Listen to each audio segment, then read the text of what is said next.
ከተማችን ላይ የማደግ የመለወጥ ተስፋ ህዝባችን ስለያዘ የትራንስፖርት እጥረት እንዳለ ይስተዋላል። በተጨማሪ በዓላትና አንዳንዴ ምሽት ላይ ተሳፋሪውን ህዝባችን በአንድም በሌላ በኩል ታሪፍ በመጨመር ማህበረሰባችንን የማማረር ሁኔታዎች ይስተዋላሉ። እነዚህንና የመሳሰሉትን ለዘላቂነት መልስ ለማግኘት ክብርት ከንቲባ አቅጣጫ ቢሰጡበት ሀሳብ ቢሰጡበት የሚል ሐሳብ ጥያቄ ለማንሳት እወዳለሁ። አመሰግናለሁ።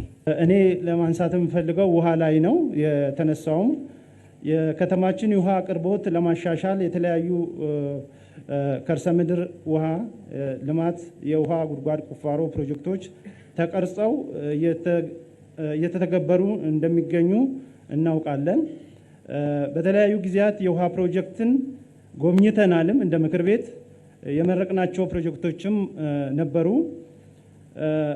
በየጊዜው እየጨመረ ለሚሄደው የከተማችን ህዝብ ቁጥር ንጹህ የመጠጥ ውሃ ማቅረብ ከፍተኛ በጀት የሚጠይቅ ስለሆነ በየአመቱ ከፍተኛ በጀት እናጸድቅለት ነበር።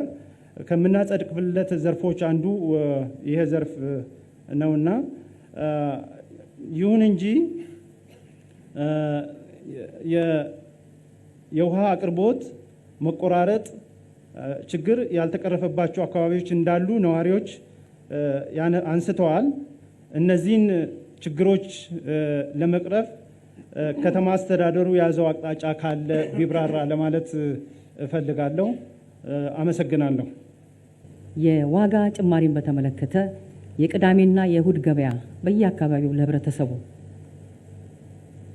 ምርቶችን የሚያቀርቡበት ሁኔታ ከተዘረጋው ሰንሰለት አኳያ ጥሩ ቢሆንም አንዳንድ ከለጠፉት ዋጋ ከፍ አድርገው የሚሸጡ መኖራቸውን ዝቅተኛ ጥራት ያላቸው ምርቶችም ጥራት ካላቸው ጋራ በኩል ዋጋ የሚሰጡበት ሁኔታም ይስተዋላል። በተጨማሪም መንግስት የደሞዝ ጭማሪ ማድረግን ጋር ተያይዞ አላስፈላጊ የዋጋ ጭማሪ እንዳይደረግ በጥናት ላይ የተመሰረተ የዋጋ ቁጥጥር ለማድረግ ተከታትሎ ለማረም የከተማ አስተዳደሩ ከዚህ አኳያ ይህንን ሁኔታዎች ለማስተካከል የያዘው አቅጣጫ ላይ ማብራሪያ ቢሰጡን ብዬ ጠይቃለሁ። አመሰግናለሁ።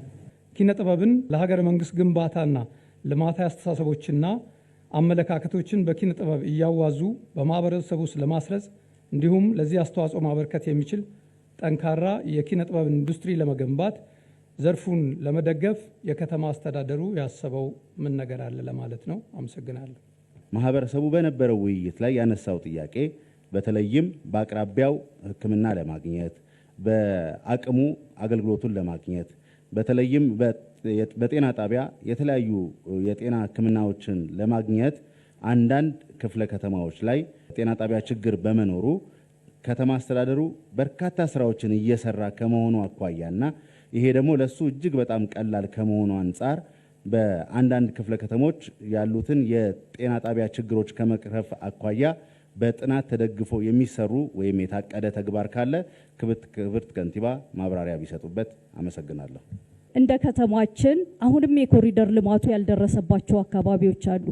ህዝቡ የኮሪደር ልማት ያመጣውን ጥቅም በደንብ አድርጎ ተገንዝቦ ወዶት ነው ያለውና በእነዚህ የኮሪደር ልማት ያልደረሰባቸው አካባቢዎች የኮሪደሩን ልማት ለማድረስ የከተማ መስተዳድሩ ምንድነው ያቀደው የሚለውን ነገር ክብርት ከንቲባ ማብራሪያ ቢሰጡ ለማለት ፈልጋለሁ። አመሰግናለሁ።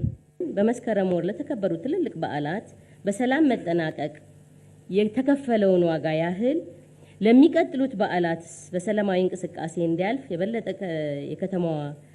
ለከተማዋ ድምቀት ሆኖ እንዲያገለግል ምን አስበዋል? ይሄንንስ ድል እንዴት አገኘ ነው? በዚች ብቻ አጭር ማብራሪያ እንዲሰጡኝ በአክብሮት ጠይቃለሁ። አመሰግናለሁ። የደስታ ስሜቴን መግለጽ ፈልጋለሁ። በተሰሩት የልማት ስራዎች እጅግ በጣም ነው የኮራሁት፣ እጅግ በጣም ነው የተደሰትኩት። ከነዋሪውም ጋር ባደረኩት መስተጋብር ያገኘሁት ይህን ደስታ ነው። በወንዝ ዳር ልማትና በኮሪዶር ልማት ሌሎቹ ትልልቆቹ እንዳሉ ሆነው እጅግ በጣም ከፍተኛ አዲስ አበባ ከተማን ብቻ ሳይሆን የኢትዮጵያን ገጽታ ራሱ የቀየሩ ስራዎች ናቸው የተሰሩት። እኔ ደግሞ አዲስ አበባ ከተማ ውስጥ ከብዙዎቻችሁ የበለጠ ዘመን ኖሬያለሁ። ከዛም በተረፈ ደግሞ ትልቁ የደስታ ምንጭ የሚሆነው ከጥቂት ዓመታት በፊት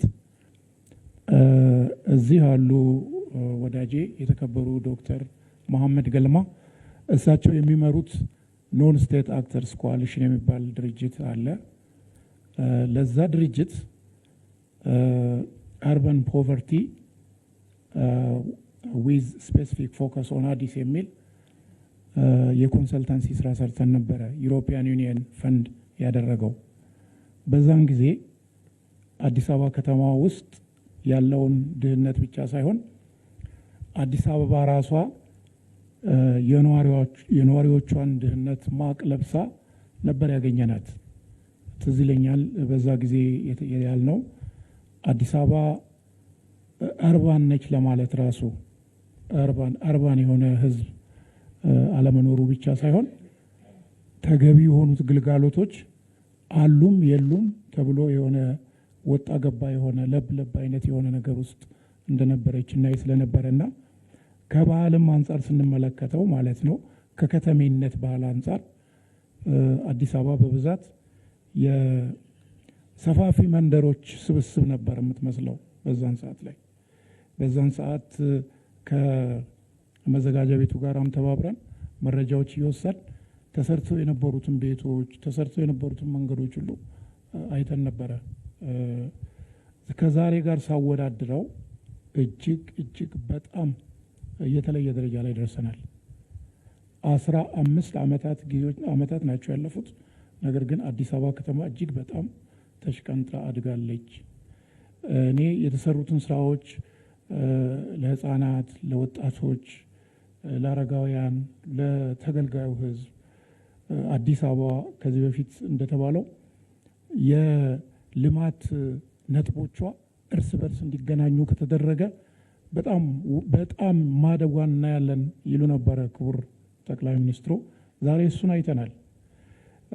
የኔ ስሜት እንዳለ ሆኖ ከዚህ ምክር ቤት ጋር ለመጋራት ይዤ የመጣሁት 3 ነጥቦች ናቸው። እኔ አይደለሁም በ2025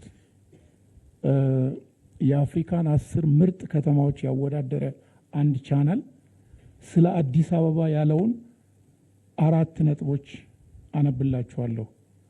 የሚገርመው ነገር ስለ አዲስ አበባ ያለውን ለሌሎቹ 9 ከተማዎች አላለም እና ከኛ ይበልጥም አልፎ ሄዷል።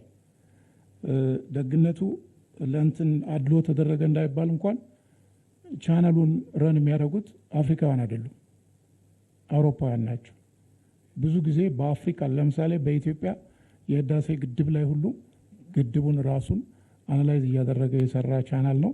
ለኢትዮጵያ ፖዚቲቭ አቲቲዩድ ያለው ነው። ይሄ ምንም የሚካድ አይደለም። ያ ቻናል ካለ ውስጥ ጥቂቱን ላንብብላችሁ። እንግዲህ ቋንቋ ልቀይር ነው፣ ይቅርታ አድርጉልኝ። በአማርኛ ባረገው ኖሮ የመልእክቱን ለዛ ያበላሸዋል ብዬ ስላሰብኩ የእንግሊዝኛውን ነው ይዤ የመጣሁት። ምን ይላል? አዲስ is not just a political capital of Africa. It is the infrastructure capital of momentum ነው የሚለው። ልድገምላችሁ። አዲስ is not just a political capital of Africa. It is the infrastructure capital of momentum. ልብ አድርጉ።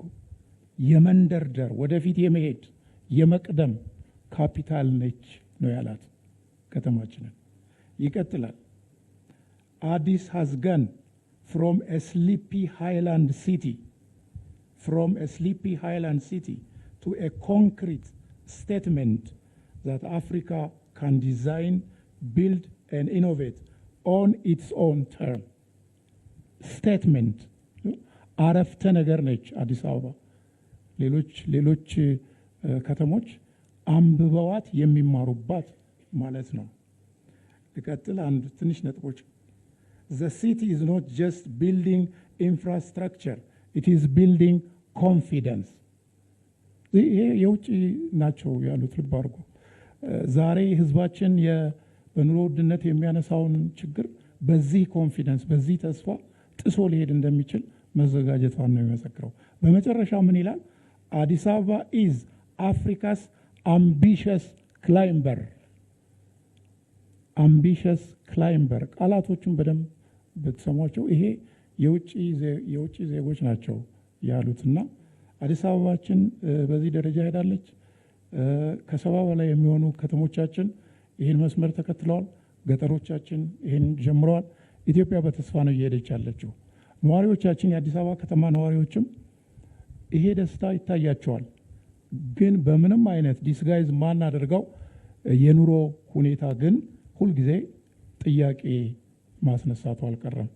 ከዚህ አንጻር ወደ ጥያቄ ስመጣ የመጀመሪያው ጥያቄ ክብርት ከንቲባ፣ እኛም በቋሚ ኮሚቴ ስንሰራ አገልግሎት አቅርቦቱ በተሻለ ሁኔታ እየተሰራ እንደሆነ እናምናለን።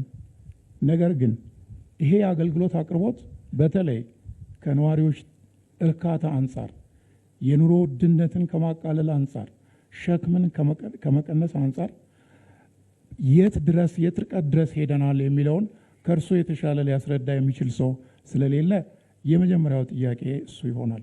ሁለተኛው ከዚህ ከኮሪዶር ልማቱ ጋር የተያዘ ነው። ብዙ ሰዎች የሚያነሱት ነው። እኔም በቅርብ አንድ በጣም ያየሁት አጸያፊ ነገር የተጠቀሙበትን ነገር እዛ በጣም እጅግ ንጹህ የሆነ ቦታ ላይ ሲወረውሩ አይቼ በጣም አዝኛለሁ። እና ይሄ ኢንታንጅብል እና ታንጅብል የሆነ ሀብት ህብረተሰቡ ከተማውን ከተሜ ሆኖ በከተሜ ባህል እንዲጠብቃት ምን የግንዛቤ ማስጨበጥ ስራ ታስበዋል? የባህል ለውጥ አያስፈልግም ወይ? የአስተሳሰብ ለውጥ አያስፈልግም ወይ የሚለው ነው የመጀመሪያው። ከዚህ ጋር አብሮ የምመለከተው ነገር የህግ ማዕቀፍ አያስፈልግም እንዴ?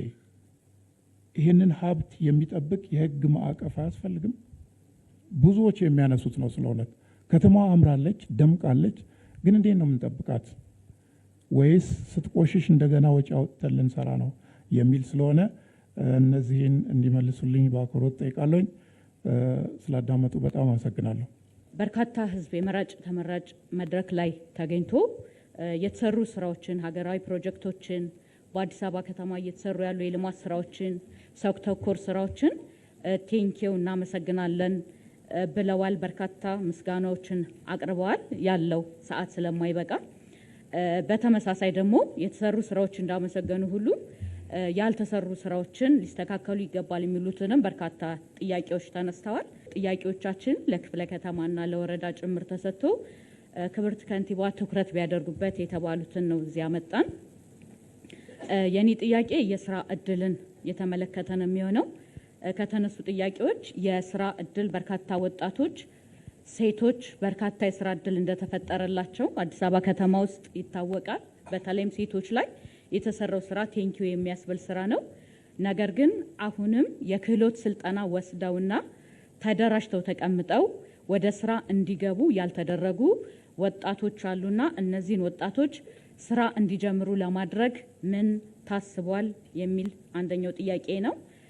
ሁለተኛ ተሰርተው ተጠናቀው ለተጠቃሚዎች ያልተላለፉ የመስሪያ ቦታዎች ወይም ሼዶች አሉና እነዛን የመስሪያ ቦታዎች ወይም ሼዶች ለወጣቶችና ለተጠቃሚዎች የማስተላለፍ ስራ ለምን ዘገየ የሚል ጥያቄ አለኝ። ለምሳሌ አዲስ ከተማ ላይ ንፋስ ስልክ ላፍቶ ላይ እንደነዚህ አይነት እንትኖች አሉና ለምን ዘገዩ የሚለውን ጥያቄ ነው። ሶስተኛ ከዚሁ ዘርፍ ጋር ተያይዞ በተለይም በአምራች ዘርፉ ላይ የስራ እድል የተፈጠረላቸውን ወጣቶች በዘላቂነት ክትትልና ድጋፍ ከማድረግ የገበያ ትስስር ከማፍጠር ጋር ተያይዞ ወጣቶቹ በአጭር ጊዜ ሀብት አፍርተው የመስሪያ ቦታዎችን ደግሞ ለተተኪ ወጣቶች እንዲለቁ ከማድረግ ጋር የገበያ ትስስሩ በተለይ በዓላት ሲመጡ የተሻለ ነው፣ ወቅታዊ ነው።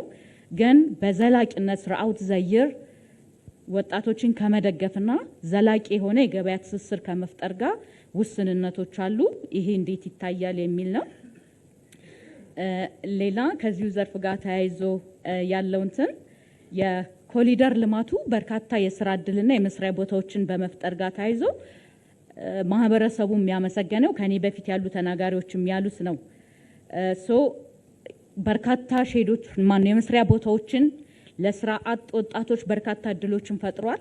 ነገር ግን በተለይ ኢነር ሲቲ ላይ ያሉ ክፍለ ከተሞች ተጨማሪ ሼድና የመስሪያ ቦታ በራሳቸው መገንባት ቢፈልጉ ቦታ አለመኖሩ ይታወቃልና ከማስፋፊያ ክፍለ ከተሞች ጋር ተቀናጅተው እንዲሰሩ ከማድረግ ጋር ተያይዞ ምን የታሰበ ስራ አለ የሚለውን በህዝባችን የተነሳ ጥያቄ ነው።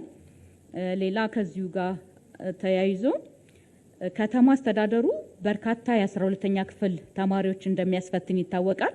በአንጻራዊነት ከሌሎች ክልሎችም የተሻለ ውጤት እንደምናስመዘግብ ታይቷል። ነገር ግን ዩኒቨርሲቲ የማይገቡ ደግሞ በርካታ ወጣቶች አሉን።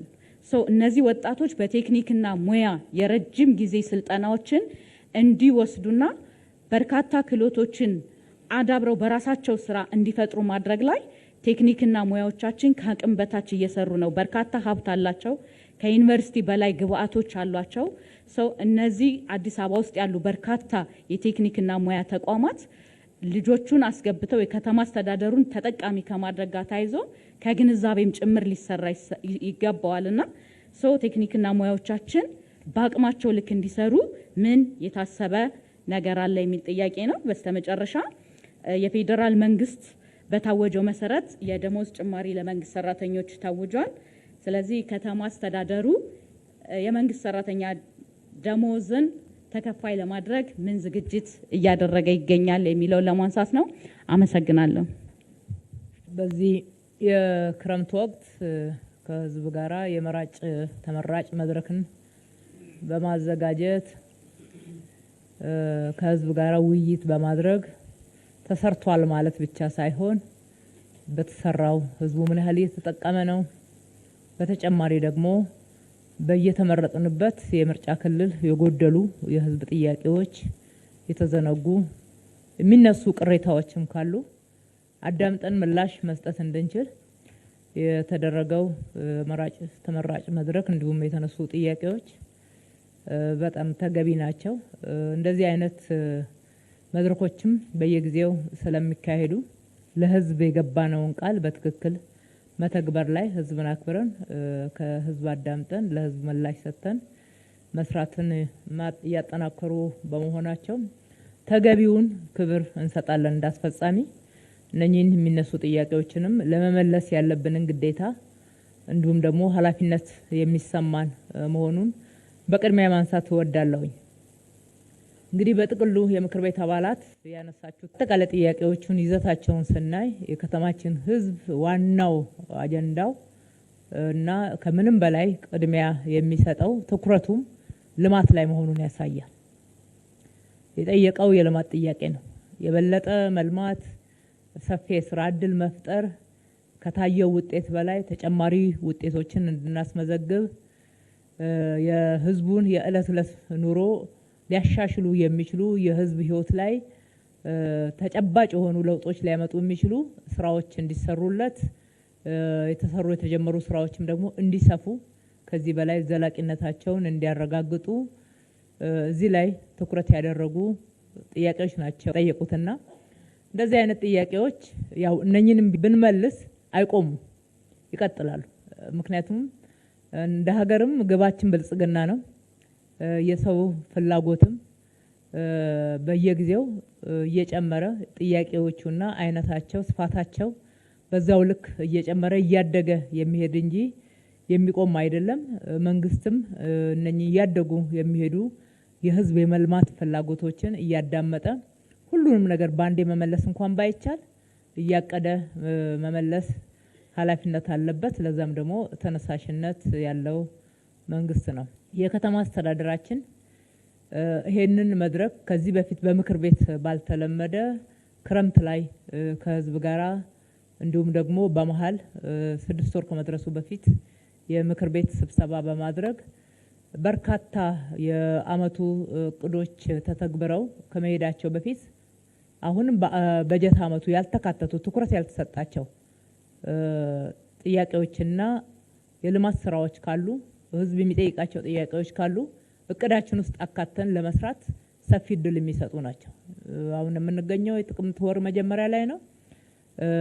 በአብዛኛው የተግባር ስራዎች የሚሰሩት በቀጣይ ወራት ውስጥ ነውና የተነሱትን ጥያቄዎች በዚህ አመት ውስጥ አካተን ምላሽ የምንሰጣቸውን እንዲሁ ግልጽ ለማድረግም በዝርዝር እቅዳችን ላይ ህዝቡ በየደረጃው እየተወያየ ውይይት የሚያደርግ መሆኑ እንደተጠበቀ ሆኖ ነገር ግን ደግሞ ለተከበረው ምክር ቤት የትኞቹን ናቸው በዚህ አመት ትኩረት ሰጥተን የምንሰራው አንዳንዶችም ደግሞ የመረጃ ግልጽነትም ስለሚያስፈልጉ ተወሰኑ መረጃዎችን ለመስጠትና እንዲሁም እቅዶቻችንን እግረ መንገዴን ግልጽ እያደረኩ ለመሄድ እሞክራለሁ። የመጀመሪያው ከሰላም አንጻር የተነሳው እንዴት እነኚህ ሁሉ ኩነቶች በአዲስ አበባ ተካሂደው በሰላማዊ ፍጹም በሆነ ሰላማዊ ደማቅ ውብ ሆነው ሊጠናቀቁ እንደቻሉ ምን ሌሰን ተወስዷል? በሌሎች ስራዎቻችን እንዴት ነው የምናሰፋው? የመጡትን ለውጦች እንዴት ነው የምትመዝኑት? ምን እንድምታ አላቸው የሚለው በሚገባ ትኩረት ሊሰጠውም ትምህርት ሊወሰድበት የሚገባው ነው። ዋናው ህዝብ ነው የምንለው እኛ በትክክልም ህዝብ ስለሆነ ማለት ነው። የአዲስ አበባ ነዋሪዎች ከመንግስት ጋራ ተቀራርበው በመስራት በመናደርጋቸው የውይይት መድረኮች ተልኮ ይዞ በተግባባንባቸው ጉዳዮች ላይ መፈጸም ላይ በምሳሌነት የሚጠቀስ ህዝብ ነው። በእያንዳንዱ ባደረግናቸው ኩነቶች ህዝብ ያላሳተፍንበት ባለድርሻ አካል ያላሳተፍንበት ብቻችንን የሰራ ነው ምንም ነገር የለም። በክረምቱ ካካሄድ ነው ለመጀመሪያ በሀገራችን ከተካሄደው የክላይሜት ሰሚት ወይም ደግሞ የአየር ንብረት ለውጥ ጉባኤን ካየ ነው 3 ጉባኤዎች ናቸው በአንድ ወቅት ላይ ተካሄዱት። ወደ 25000 የሚደርሱ የውጭ ዜጎች ወደ ሀገራችን በአንድ ጉባኤ የመጡበት የመጀመሪያው ኩነት ነው። በጣም ትልቁ ኩነት የሚባለው ማለት ነው። በእነኚህ ኩነቶች ከተማ ማጽዳት ማሳመር ወይም ደግሞ የነበሩትን መሰረተ ልማቶች የበለጠ ለአገልግሎት ብቁ የማድረግ ብቻ ሳይሆን ህዝቡ ሚናው ምንድነው? እነኚህ ኩነቶችስ ወደ ሀገራችን ሲመጡ ምን ማለት ነው የሚለውን ከህዝብ ጋራ በየደረጃው ውይይት አድርገናል። አንድ ከባለድርሻ አካላት በተለይ ከሆቴልና አገልግሎት ሰጪ ተቋማት ጋራ ውይይት አድርገናል። ውይይት አድርገን ግልጽነት ፈጥረን እውነቱን ለመናገር የሆቴል ባለቤቶች የሆቴል ይዘታቸውን እስከሚቀይሩ እድሳት እስከሚያደርጉ አዳዲስ እቃዎችን ገዝተው ማስገባት አገልግሎታቸውን ማዘመን የሰው ኃይላቸውን የሀገራችንን እንግዳ ተቀባይነት በሚያጎላ ደረጃ አሰልጥነው የሆቴል ማህበራትም ስልጠናዎችን በነጻ ሰጥተው ዝግጅት ያደረጉበት ትልቅ ጉባኤ ነው ያካሄድ ነው። አምራቾች ምርታቸውን በተለያየ ቦታ ላይ ኮንፈረንስ ቱሪዝምን ለማሳደግ ታሳቢ ባደረገን ስራ ዛሬም ብቻ እንመልከት። ከፊታችን ያለውን በተደጋጋሚ የሚፈጠሩትን ኮንፈረንሶች ታሳቢ እናድርግ ስንላቸው ዋጋ እየቀነሱ የምርት ጥራትን እያስተካከሉ ሆቴሎችም ከ30% እስከ 50% ድረስ የእለት ገበያቸውን ወይም ደግሞ የሆቴል አገልግሎታቸው ዋጋ ቀንሰው ለዛሬ ብቻ ሳይሆን ለወደፊትም አዲስ አበባ መልሰው መላልሰው መምጣትን እንዲወዱት እንዲፈልጉት አፎርደብል ነው ብለው ደግሞ እንዲያምኑ የማድረግ ስራ ሰርተዋልና ምስጋና ይገባቸዋል። በየቦታው አገልግሎት የሚሰጡ ከትራንስፖርት ጀምሮ ከተማችን ላይ ከጽዳት ሰራተኞች ጀምሮ የነበራቸው ሚና እውነቱን ለመናገር ትልቅ ክብር የሚቸረው ነው።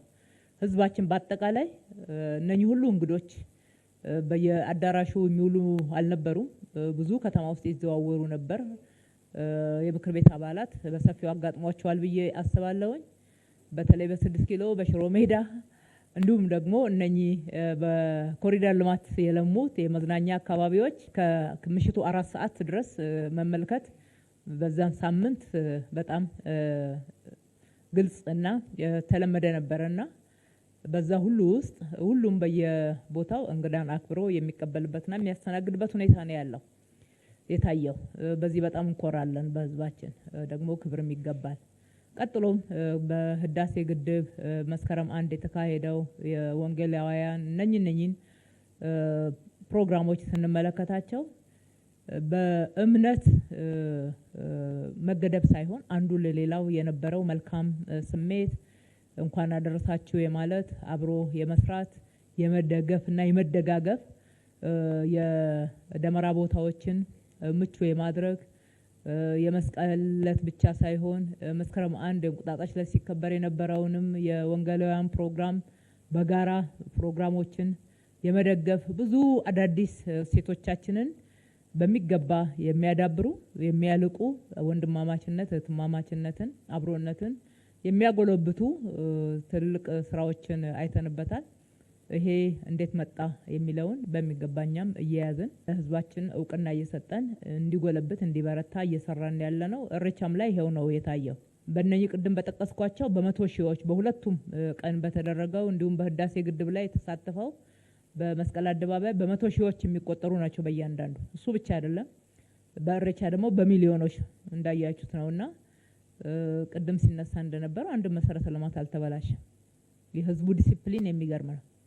የከተማው አስተናጋጅነት ብቻ ሳይሆን የተሳታፊዎች ዲሲፕሊን፣ መሰረተ ልማቶችን የሚጠብቁበት አግባብ እኛ እስካለ ሪፖርት ሌብነትና ንጽቂያ እንኳን ሪፖርት ያልተደረገበት ነው በዛ ሁሉ እንቅስቃሴ ውስጥ።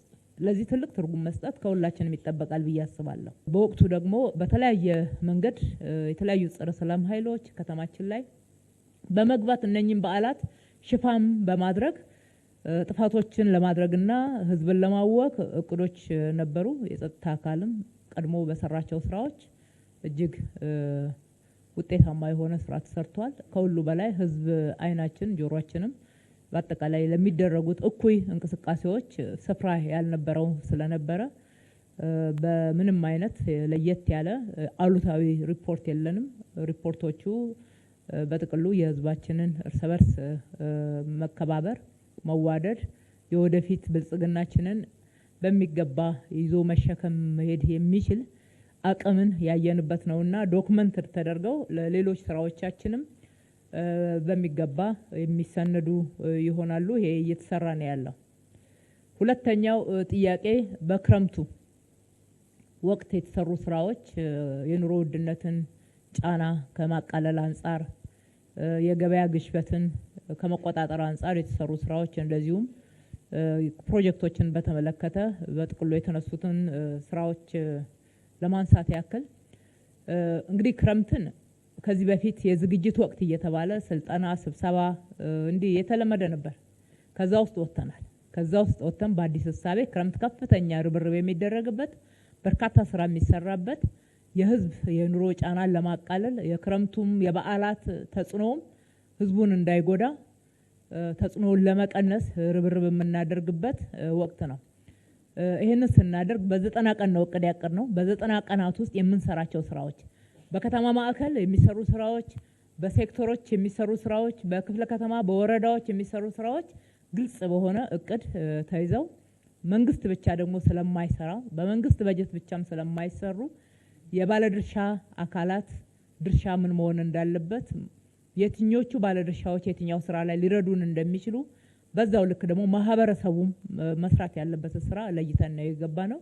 ዋና ዋና ትኩረት የሰጠናቸው ስራዎች አንዱ የአቅመ ደካማ የአገር ባለውለታ ቤቶችን መልሰን መገንባት ነው። ሁለተኛው የኑሮ ውድነቱን ለማሻሻል የሚችሉ ጫናውን መቀነስ አስተዋጽኦ ሊያደርጉ የሚችሉ ስራዎች ላይ ትኩረት አድርገን የሰራ ነው። አገልግሎት ማዘመን ላይ፣ ስራ እድልን በሰፊው መፍጠር ላይ እነኚህ ስራዎች በከፍተኛ ሁኔታ ልዩ ትኩረት የተሰጣቸው ስራ ነበሩ። ሁሉንም ያቀድናቸውን ስራዎች በ90 ቀን ውስጥ ውጤታማ ማድረግ ችለናል። ለአብነት ያክል የክረምት የመኖሪያ ቤቶች ግንባታን ካየን ይፋ ያደረግነው ወደ 2300 ያክል የሚደርሱ ቤቶችን መልሰን መገንባት ነው። ነገር ግን ወደ ተግባር ስንገባና ባለድርሻ አካላትን በሰፊው ስናሳትፍ ወደ 3400 ቤቶችን መጀመር ችለናል። ከዚህ ውስጥ ከ2500 በላይ የሚሆኑትን ጨርሰን ለማህበረሰቡ ማስተላለፍ ችለናል። ይሄ እንግዲህ ትልቅ ትርጉም የሚሰጠው ይመስለኛል። በ3 ወራት ውስጥ በሀገራችን በነበረው ልምድ ምናልባት ለግንባታ የሚሆኑ ቦታዎችን አጽድቶ ለልማት ዝግጁ ማድረግ እንኳን ብዙ ያልተለመደ ነው። ራይት ኦፍ ዌይ ካለው 6 ወር 7 ወር ጊዜ መውሰድ፣ ለዲዛይን ያን ያክል ጊዜ መውሰድ የተለመዱ ናቸው። በዚህ ወቅት ውስጥ ነው ባለሀብቶችንም ሞባላይዝ ማድረግ ቦታዎችን የተዘጋጁ ዲዛይኖች አሉን። ተጨማሪ ግብአቶችን ደግሞ ከተማ አስተዳደሩ ጭምር አቅርቦ የብዙዎችን እንባ ያበስንበት ነውና በዚህም በጣም ደስተኞች ነን። ሁለተኛው ከኑሮ ውድነት አንጻር የተሰሩትን ስራዎች ለማንሳት ያክል ኑሮ ውድነት በብዛት በዓላትን መሰረት በማድረግ እንዲሁም ደግሞ የክረምት የተለያዩ ሰበቦችን መነሻ በማድረግ ህዝቡ ላይ ጫና የሚፈጠርበት ገበያ ማዛባት ስራ የሚያጋጥመን ወቅት ነውና ቀድመን ነው የምናቅደው። ቀድመን አቅደን ወቅቶቹ ይታወቃሉ። ከዚህ በፊትም ሰርተን ውጤታማ የሆንበት ስለሆነ እነኚህ ስራዎች ባይሰሩ ኖሮ እውነቱን ለመናገር ለከተማችን ነዋሪዎች በጣም ከባድ ነበር። በአንድ በኩል የሰራናቸውን እነኚህ 4 የገበያ ማዕከላት በሰፊው ምርት የሚገባባቸው ምርት ቀጥታ ከአምራች የሚመጣባቸው ምንም የደላላ ሰንሰለት ሳይኖር ተጨማሪ ወጪ ሳይኖርባቸው ያመረቱበትንና ትራንስፖርት ያደረጉበትን ታሳቢ ያደረገ እኛ ባስቀመጥነው የትርፍ ማርጂን ጠባብ ትርፍ ብቻ አግኝተው መሸጥ እንዲችሉ የማድረግ ሁለተኛ ሸማቹም ቀጥታ በችርቻሮም በጅምላም ከዛ ማዕከል ማግኘት የሚችልበትን እድል ነው የፈጠርነው። በዚህ በኩል ከከተማችን በጀት ላይ ጭምር በሪቮልቪንግ ፈንድ ተመልሶ የሚከፈል በጀት ጭምር መድበን ማህበራት በሰፊው ህብረት ስራ ማህበራት ወደ ከተማው በትስስር እንዲያስገቡን ያደረግነው። ክቡር ጠቅላይ ሚኒስትራችን በሰጡት የስራ አቅጣጫ መሰረት እያንዳንዱ ክልል ምርቶች ወደ ከተማው መግባት የሚችሉበትን ሰንሰለት አጭር እንዲያደርጉ የማድረግ ስራ ተሰርቷል። ቀጥታ ከክልሎች ጋር ትስስር ተፈጥሮ የተሰራበት እንደዚህ ክረምት ምርት ወደ አዲስ አበባ የገባበት ጊዜ ያለ አይመስለኝም ባለኝ ክትትልና እስካሁን ድረስ ባለ መረጃ። ለዛም ደግሞ ማህበራት ብቻ ሳይሆኑ ከተማ አስተዳደሩም ተጨማሪ በጀት ጭምር በብድር መልክ ለማህበራት ሰጥቶ ምርት በወቅቱ መግዛት እንዲችሉ አድርጓል። እሱም ብቻ አይደለም። በተጨማሪ 2016 ላይ አቋቋም ነው የንግድ ኮርፖሬሽን በተጠናከረ መንገድ ምርት ማቅረብ እንዲችል በተመጣጣኝ ዋጋ ማቅረብ እንዲችል ስራ ሰርተን እሱም ውጤታማ የሆኑ ስራዎችን መስራት ችሏልና በተጨማሪ እናንተም እንዳነሳችሁት የእሁድ ገበያ እነኚህ የምገባ ማዕከላት በየቦታው ህዝቡን ለመደጎም ያደረግናቸው ጥረቶች መሸመት የማይችለውንና ዝቅተኛ ገቢ ያለው ማህበረሰብ ደግሞ በደንብ መደጎም ችለንበታል። በዓላትን ብቻ መሰረት አድርገን ያደረግናቸውን የማዕድ ማጋራት እንደው ለመረጃ ያክል ባነሳው 500,000 ያክል የከተማችን ነዋሪዎች ዝቅተኛ ገቢ ያላቸው በክረምት ጫና ምክንያት ተጎጂ ሊሆኑ ይችላሉ ተብለው የተለዩ ምንም ገቢ የሌላቸውንም ጨምረን ወደ 500,000 የሚደርሱ የከተማችን ነዋሪዎች አንዱ ክረምትን መነሻ በማድረግ አዲስ ዓመትን መነሻ በማድረግ የመስቀል የኢሬቻ በዓልን ምክንያት በማድረግ ማዕድ ስናጋራ ቆይተናል። ይሄ ለማህበረሰቡ ምን ማለት እንደሆነ ወደ ማህበረሰቡ ጠጋ ብሎ የማህበረሰቡን ኑሮን ማየትን መረዳትን ይጠይቃልና ትልቅ ትርጉም የሚሰጠው ነው። ይሄንንም በራሳችን ብቻ በከተማው አስተዳደር ሳይሆን በርካታ የከተማችን ባለ ሀብቶች እንደ ትልቅ ብሌሲንግ እየቆጠሩት ከኛ ጋር የሚሰሩት ስራ ነውና ካልቸር እየሆነ ወይም ደግሞ ባህል እየሆነ መጥቷል። በባዛር የቀረቡ ምርቶችም የህዝቡን ኑሮ በመደጎም በኩል የራሳቸው አዎንታዊ ተጽዕኖዎች ነበራቸውና ዳቦ ቤቶቻችን ከገበያ በተመጣጣኝ ዋጋ ወረድ ባለ ሁኔታ ማቅረብ የቻልንበት ምክንያት እየደጎምን ነው። እንደ ምሳሌ ብናነሳ ከሜድሮክ ኢንቨስትመንት ጋር ብቻ በመናደርገው ጥረት ግማሽ ቢሊየን ያክል ገንዘብ ለዳቦ አቅርቦት ይደጎማል። ከዚህ በፊት ከተማ አስተዳደሩ ነበረ። በዚህ ዓመት ባደረግነው በርካታ ውይይቶች ራሱ ተቋሙ እንዲደጉም በማድረግ ዋጋው ሳይቀየር ግራሙ ሳይቀየር ለህዝቡ መቅረብ የሚችልበትን እድል ፈጥረናል። የሸማቾችም በተለይ ደግሞ በድጎማ የሚቀርቡ ምርቶች ማህበረሰቡ ጋር በትክክል እንዲደርሱ ሸማቾችን ሪፎርም ከማድረግ ስንደርስባቸው እርምጃዎች ከመውሰድ ጀምሮ ለውጦች መጥተዋል። የምክር ቤት አባላት በደንብ ጠጋ ብላችሁ ብትገመግሙ መልካም ነው ብዬ አስባለሁ። በየአካባቢያችሁ ያሉ ሸማቾች ሱቆችን ማየት መገምገም በተባለው ዋጋ ነው ወይ የሚሸጡት፣ ይሄንን በህዝብ ገንዘብ ድጎማ የመጣ ምርት በትክክል ተጠቃሚው ጋር ነው ወይ የሚደርሰው የሚለውን እዩ። እኛ ባለን መረጃ በርካታ መሻሻሎች አሉ። ማንም እየገባ መግዛት እንዳይችል የሚገባው ባለሀብት ወይም ደግሞ የተሻለ ገቢ ያለው ከዛ መሸመት እንዳይችል ጭምር ለመቆጣጠር የሄድንባቸውን ሂደቶች ማየትና እነሱን ያለባቸው ክፍተቶች ካሉ እያዩ ማሻሻል ይገባል። በተጨማሪም ወደ 14 ቢሊዮን በጀት ነው ለድጎማ ያዝ ነው። ቀጥታ የከተማው ነዋሪ በተለያየ ገበያ ግሽበትና እንዲሁም የኑሮ ውድነት ተጎጂ ይሆናል ላልነው ማህበረሰብ የምናቀርባቸው አገልግሎቶች ከ14 ቢሊዮን ብር በላይ ነው የሚጠይቁት። የጤና መድን፣ ትራንስፖርት፣ ምገባ በተመሳሳይ በእነኚህ ቅድም በማነሳቸው ምርቶች አቅርቦቶች ከ14 ቢሊዮን ብር በላይ በጀት ስታጸድቁ አይታችኋል። ለቀጥታ ህዝቡን ለምንሰጠው አገልግሎት የምንደጉምበት ለህዝብ ድጎማ የምናቀርብበት ነው። የጤና መድን ተገልጋዮች ከጊዜ ወደ ጊዜ ጨምረዋል። ይህንን ታሳቢ ያደረገ በጀታችንን በዛው ልክ ነው እየጨመረ እየሄደ ያለው።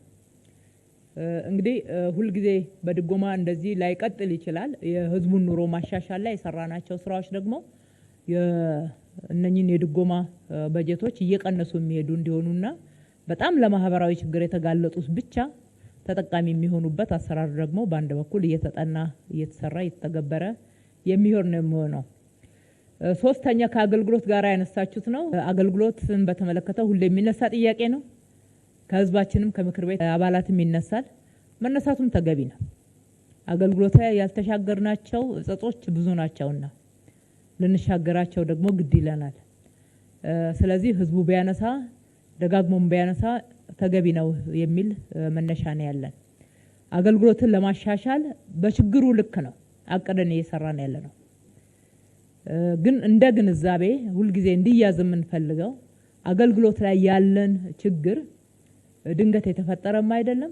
በአንድ ጊዜ ልክ እንደ ፕሮጀክቶች አቅደን ተረባርበን ገንብተን ጨርሰን ይሄ ሁላችሁ የምንለው አይደለም። ከአመለካከት ጋር ይያያዛል፣ ስር ከሰደደ ልምምድ ጋር ይያያዛል። በጥቅሉ ቢሮክራሲያችን ላይ የነበረው ዘመን ያስቆጠረ የአሰራር ችግር፣ የአሰራር ጎታታነት፣ ግዴለሽነት፣ ተገልጋይን አለማክበር፣ የማገልገል ግዴታን በሚገባው ያለመረዳት እንዲሁም ደግሞ ተገቢ ያልሆነ ጥቅም መፈለግ ስር የሰደደ ችግር ነው። ይህንን በአንድ በኩል በቴክኖሎጂ በመጠቀም ችግሩን መቀነስ፣ በሌላ በኩል የሰው ኃይላችን ላይ የአመለካከት ለውጥ የአስተሳሰብ ለውጥ መምጣት እንዲችል መስራት፣ በተጨማሪ አሰራሮችን ለዚህ ምቹ እንዳይሆኑ ማድረግ ላይ ትኩረት አድርገን ነው የምንሰራው። እንደ ሀገር አንዱ በሀገር ደረጃ ስራ ላይ እንዲውል የታወጀውና በፌዴራል መንግስት ተጀምሮ ወደ ክልሎች እንዲሰፋ የተደረገው የመሶብ አንድ ማዕከል አገልግሎት ነው። ይሄ ብዙ ችግሮችን ይፈታል የሚል እምነት አለ። ከፌዴራል አንጻር በሚያዝያ ወር ተጀመረ። ይሄ ለከተማችን ነዋሪዎች የፌዴራል አገልግሎት እዚህ ከተማ ላይ ከመሆኑ አንጻር ትልቅ አስተዋጽኦ ያደርጋል ብለን ነው የምናስበው። በእርግጥም ደግሞ ያደርጋል። ከዛ በኋላ ከተማ አስተዳደራችን አቅዶ እየሰራቸው ባለው ቅድም ሲጠቀሱ የነበሩ ሁለቱን ማዕከላት አንደኛ እንደ ከተማ የማዕከሉን እዚህ አራዳ ክፍለ ከተማ ለህዝብ ማዕከል በሆነ ቦታ ላይ ለከተማው ከአቃቂም ለሚመጣው ከጉለሌም ከለሚኩራም ከየካም ለሚመጣው ማዕከል ቦታ ስለሆነ አንድ ማዕከል የተከፈተው ለህዝቡ ለተገልጋዩ ምቹ በሆነ ቦታ ላይ ነው። በቂ ፓርኪንግ እንዲኖረው ተደርጎ የህፃናት ማቆያ እንዲኖረው ተደርጎ ሌሎች ተያያዥ አገልግሎቶችን ለተገልጋይ ተገቢውን ክብር በሚሰጥ ደረጃ የተደራጀ ነው። እዛ ላይ 107 አገልግሎቶችን ዲጂታላይዝ አድርገን አስገብተናል። እነኛ አገልግሎቶች ከአንድ ማዕከል ማግኘት ለህዝቡ ምን ማለት ነው የሚለውን ማየት ተገቢ ይሆናል።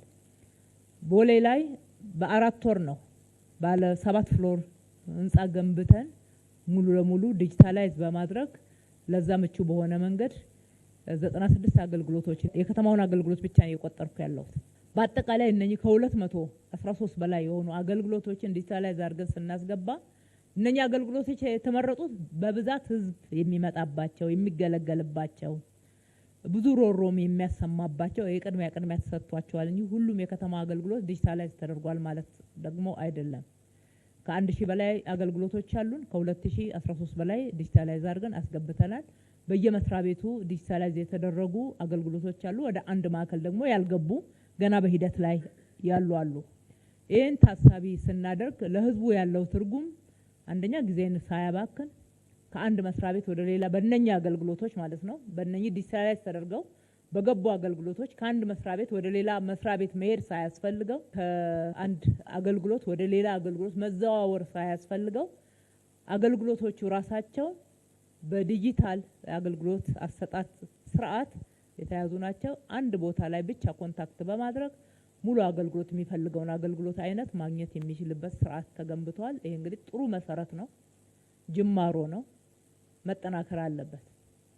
ሰው ኃይላችን ላይ ከዚህ አንጻር አብዛኛውን ከ70% በላይ አዲሱ አገልግሎት ላይ ከዩኒቨርሲቲ ተመራቂዎች አወዳድረን ኦንላይን ቀጥረን በኦንላይን ፈተና ሰጥተን ለዚህ አገልግሎት በሚያመች መንገድ ልምድ እንዳያጥራቸው አሰልጥነን 30%ን ደግሞ ከነባር ጋራ አያይዘን አንድ ላይ የተሻለ ካልቸር ወይም ደግሞ አዲስ ልምድ እንድናዳብር ህዝብን የማገልገል ህዝብን የማክበር ፈጣን አገልግሎት የመስጠት ስራችንን ትኩረት አድርገን የማገልገል በስራ ሰዓት ሞባይል ሌሎች ነገሮችን ይዞ ተገልጋይ ቁጭ ብሎ ብዙ የምናፍርባቸው ትክክል ያልሆኑ ተግባራት አሉና ከዚህ ውስጥ መውጣት የሚችሉበትን ስልጠና እና የክትትል ስርዓት ዘርግተን ነው ያለነው። በአገልግሎትም የጀመርነው ውጤታማ ስራ ይቀጥላል። ስር በደንብ መሰረት ይዞ ለሁሉም የአገልግሎት አይነቶች ተደራሽ እንዲሆኑ አጠናክረን የምንሰራ ነው የሚሆነው።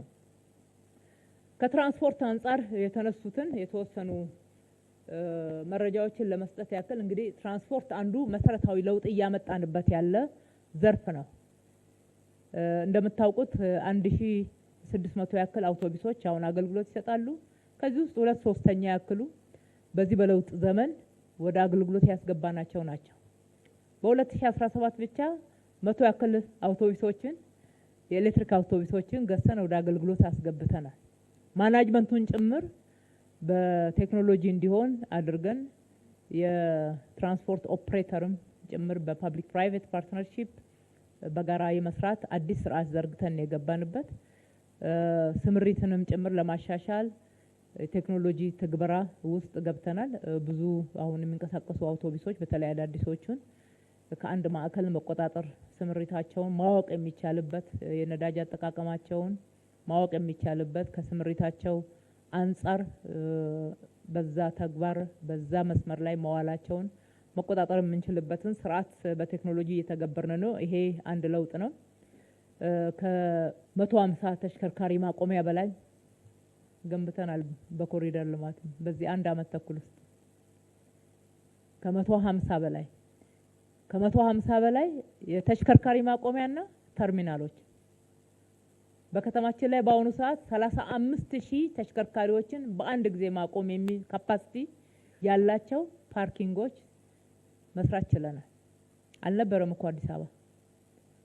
ስንት ነው እስኪ መንግስት የሰራው ፓርኪንግ የት ነው ከተማችን ላይ የነበረው? እንደ ሪፈረንስ መጥቀስ የሚችል አለ?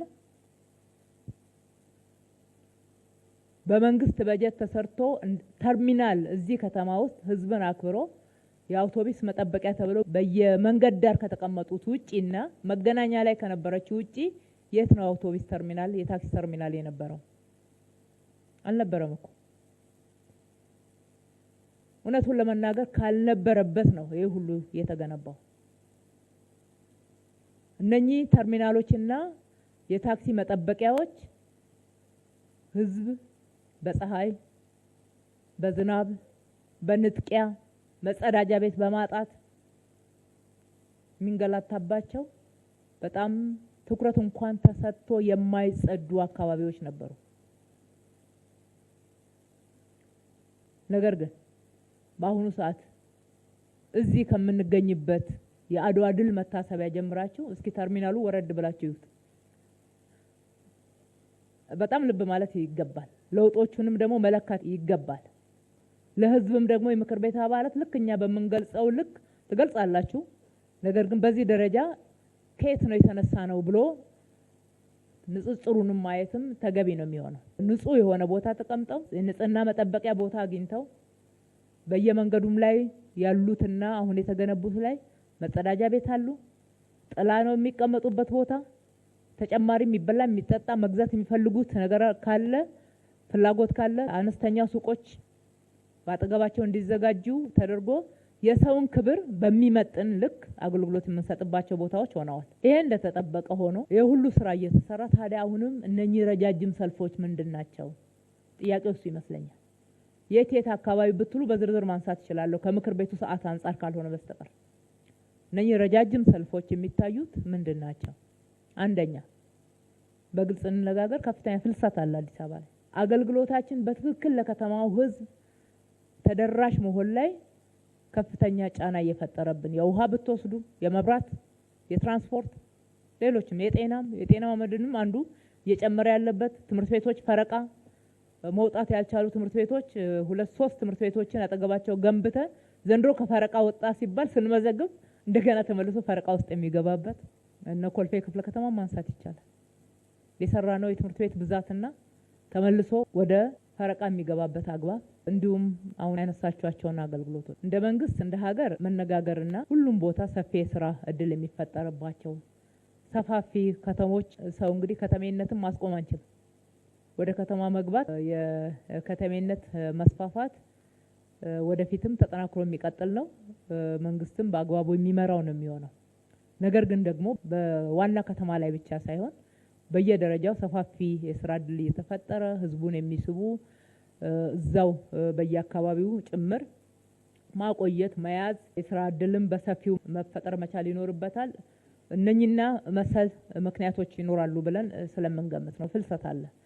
በሌላ በኩል ደግሞ ያለው ችግር አሁንም ያልተሻገር ነው። የትራንስፖርት አገልግሎት አሰጣጥ ላይ አሁንም የምንኮራበት አይደለም። የቅድሙ ጅምር ስራዎች እንዳሉ ሆነው እነሱ ስራዎችን ታሳቢ አድርገን ተጨማሪ ስራዎችን ለመስራት በዚህ አመትም እቅዳለን።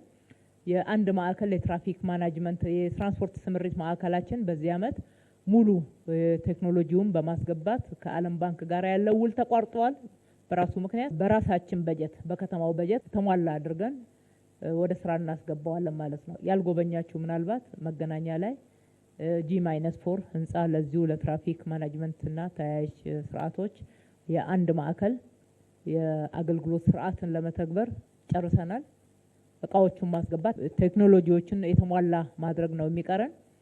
ስምሪቶችን በሚገባ መቆጣጠር እንችላለን። ስምሪት የሚሰጡ የትራንስፖርት የሚሰጡ ከአሽከርካሪዎች ጀምሮ የስነ ምግባር መሻሻሎች አሉ። ገና ነው። ብዙ ስራ ይጠይቀናል። አሁን ከትኬት ቆራጮች ጀምሮ ትኬት እንኳን ወደ ሲስተም እየገባ ነው። ነገር ግን አጠቃላይ የሰውን የሚያስተናግዱበት ተገልጋይን የሚያስተናግዱበት ስራ ሰዓትን የሚያከብሩበት አግባብ አሁንም ተጨማሪ ስራ የሚፈልግ መሆኑን ለምክር ቤቱ ለማንሳት ነው። በዚህ አመትም አንዱ ትኩረት ሰጥተን የምንሰራው ስራ ነው የሚሆነው። ከውሃና ከመብራት አንጻር የተከበረው ምክር ቤት ያነሳው ትክክል ነው። የውሃ አቅርቦት አሁንም ሺፍት ነው። የሚቆራረጥበትም አግባብ አለ።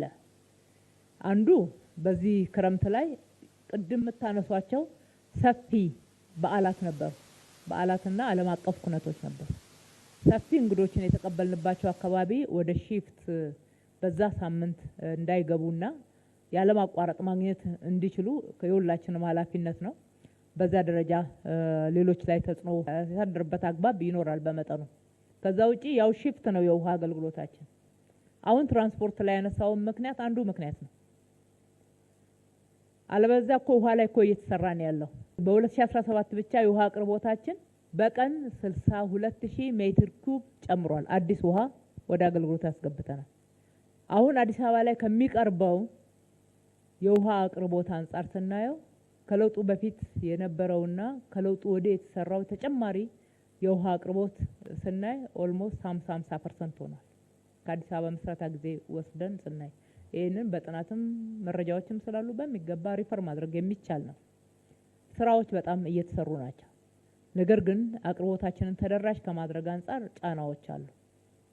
በሌላ በኩል ደግሞ የቁጥጥር ስርዓታችን ጠንካራ ለመሆኑ ነው። ጠንካራ መሆን ይገባዋል። ከዚህ በላይ የመጠጥ ውሃን ለግንባታም፣ ለመኪና ማጠቢያም፣ ለአረንጓዴ ልማትም በተለያየ መንገድ የሚጠቀሙ አሉ።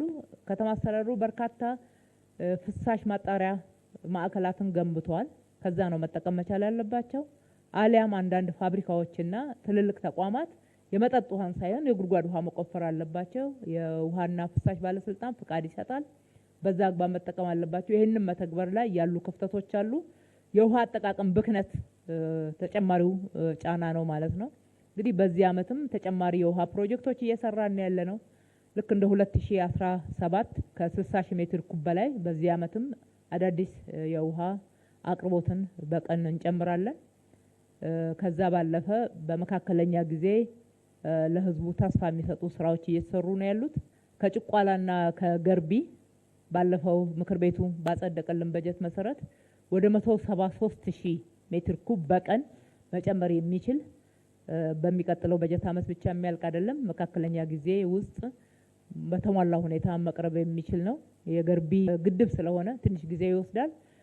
ጭቋላ 100 ሺህ ሜትር ኩብ የሚያመርተው ወደ 140 የሚሆኑ ጉድጓዶች ናቸው። እነሱ ወደ ተግባር ይገባሉ። የረጅም ጊዜ እቅድም ከዚህ በፊትም ለምክር ቤቱ እንደገለጽኩት ተጠንቶ በግልጽ ስራ ላይ እንዲውል ጸድቆ በእጃችን ያለው የፋይናንስ ማፈላለግ ስራ ላይ ነው ያለ ነው።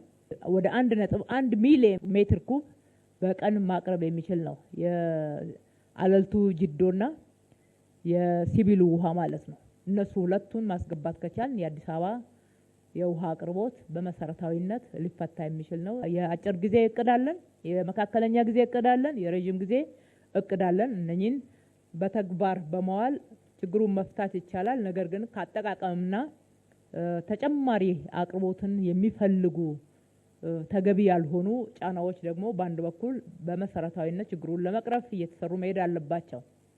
ከጤና አንጻር የተነሱ ጥያቄዎችን አጠር አድርጌ ለመመለስ ያክል እንግዲህ ጤና ላይ ጠያቂውም እንዳነሱት በርካታ ስራዎች ተሰርተዋል።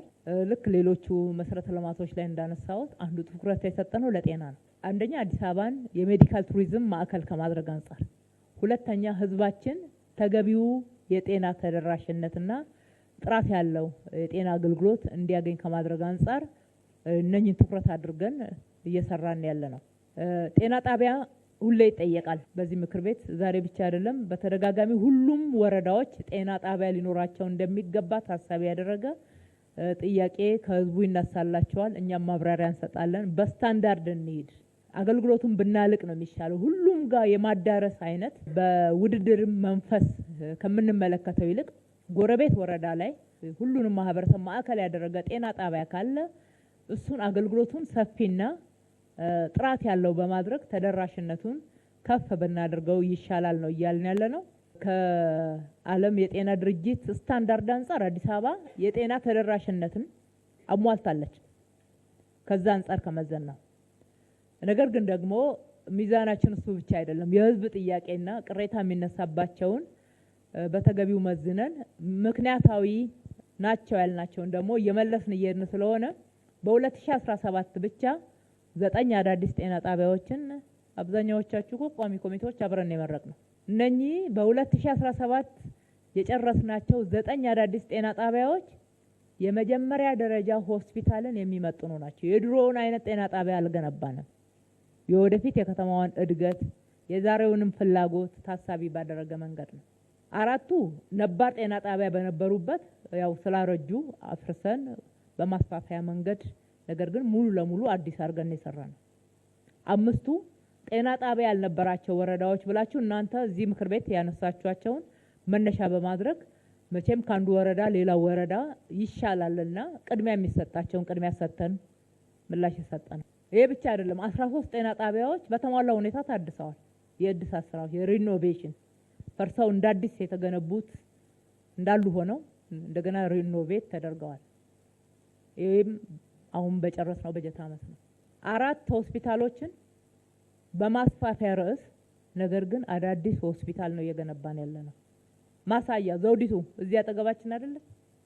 ዘውዲቱ መታሰቢያ ሆስፒታል እንመልከተው። የቀድሞ ዘውዲቱ መታሰቢያ ሆስፒታል የአልጋው የቢልዲንጉ ግቢውን እንመልከተውና አሁን የተገነባውን እንየው። አዲስ ገነቡ ለመባል ወደ አዲስ መሄድ አልፈለግንም። ግቢው ምቹ ነው፣ ማዕከል ነው። ለመስቀል አደባባይ ለሚደረጉ ኩነቶች ለአንዳንድ ነገሮች ፈጣን ተደራሽ ሆስፒታል ነው። እሱን ሪኖቬት አድርገን ቀድሞ በሚሰጠው አገልግሎት ልክ ማስቀጠል ይቻላል። ነገር ግን ደግሞ ለህዝቡ አገልግሎት በጣም ማዕከል ስለሆነና ጥሩ ቦታ ላይ ስላለ እንደ አዲስ ነው የገነባ ነው። ግንባታ ብቻ አይደለም፣ ዘመኑ የሚጠቀማቸውን የሕክምና መሳሪያዎች ጭምር እያስገባን ነው፣ እያደራጀን ነው። በቅርብ ቀን ይመረቃል።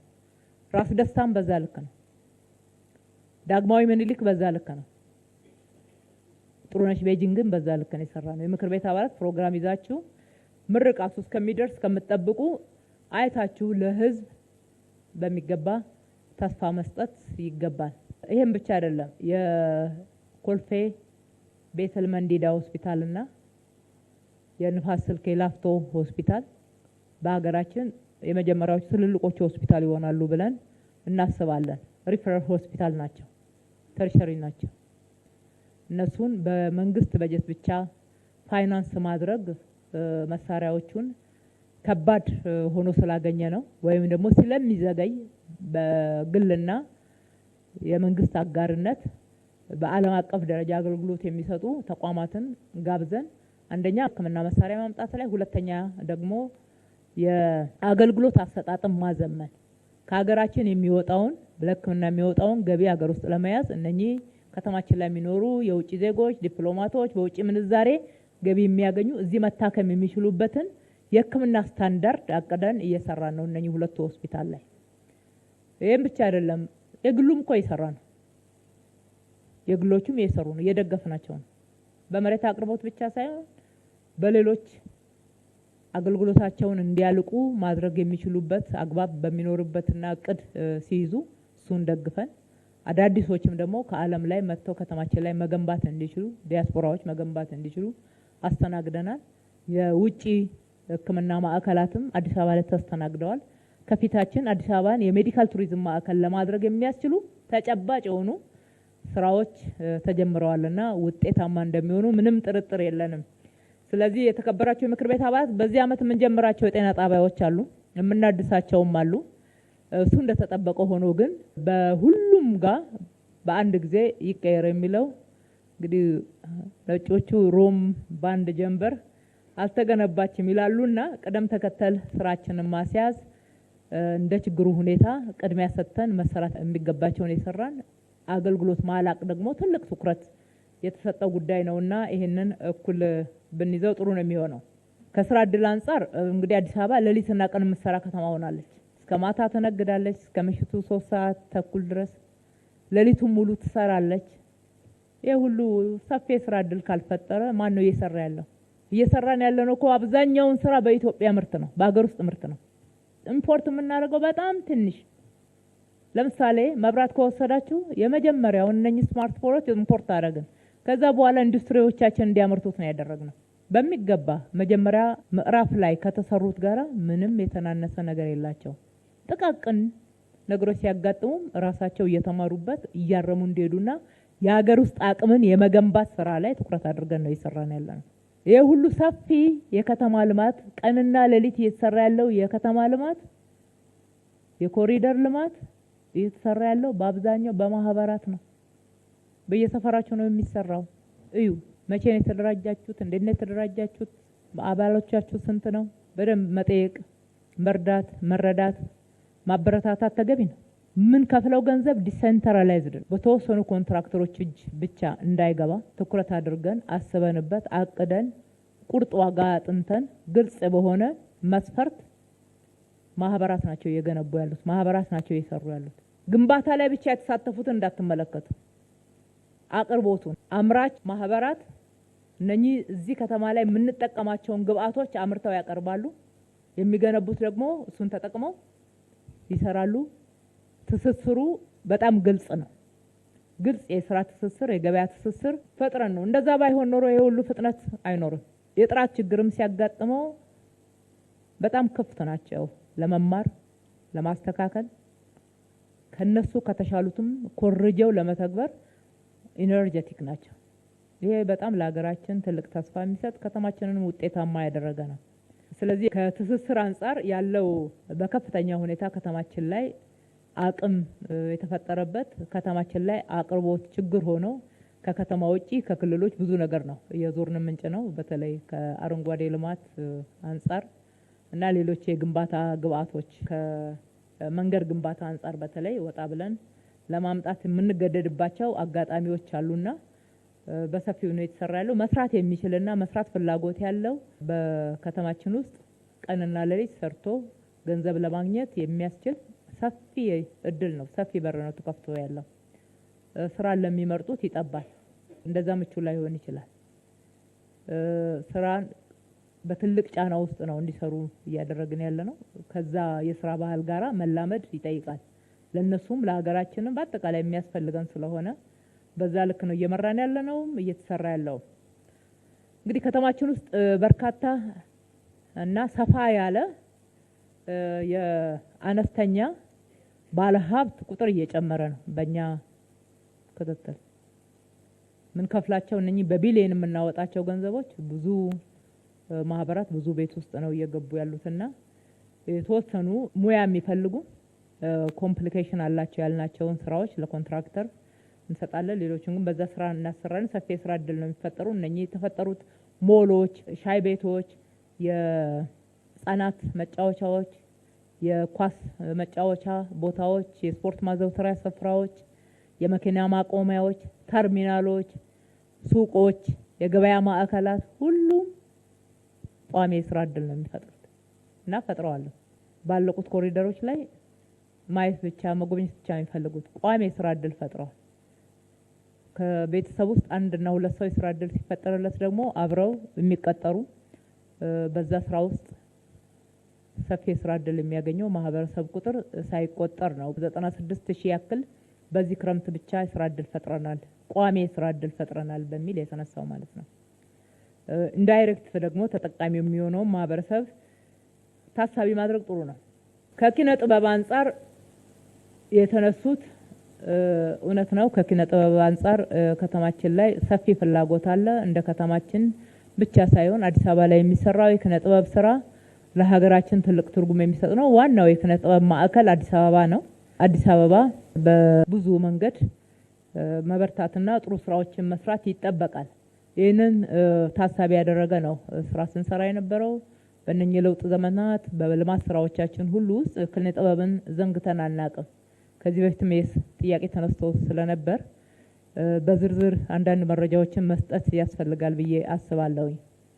እንግዲህ ኪነ ጥበብ የወል ትርክታችንንም ሆነ ብሔራዊነታችንን ለማሳደግ ተግባቦትን ለማምጣት የአስተሳሰብ አንድነት ከዛም ደግሞ የተግባር አንድነትን ለማምጣት ትልቅ ሚና ትጫወታለች።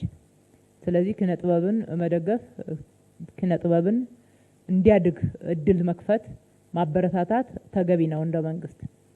የኛ ሀገር ብቻ አይደለም፣ ወጣ ብለን ልምዶች ስናይ እነ ኒውዮርክን እነ ዱባይን ሌሎች ሀገራትን ጭምር የሰሩትን ስራ ለዓለም ያስተዋወቀና የቱሪስት መዳረሻ እንዲሆኑ ያደረጋቸው እዛ የተቀረጹ ፊልሞች እና የተሰሩ ኪነ ጥበብ ስራዎች ናቸው የመስህብ ማዕከል ያደረጋቸው።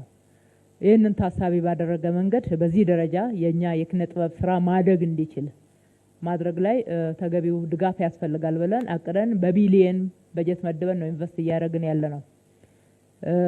በዝርዝር መረጃ የተወሰኑ ለአብነት ለማንሳት ያክል በእነኚህ ለውጥ ዘመናት ነባር የቲያትር ቤቶች፣ የሲኒማ ቤቶችን አድሰናል።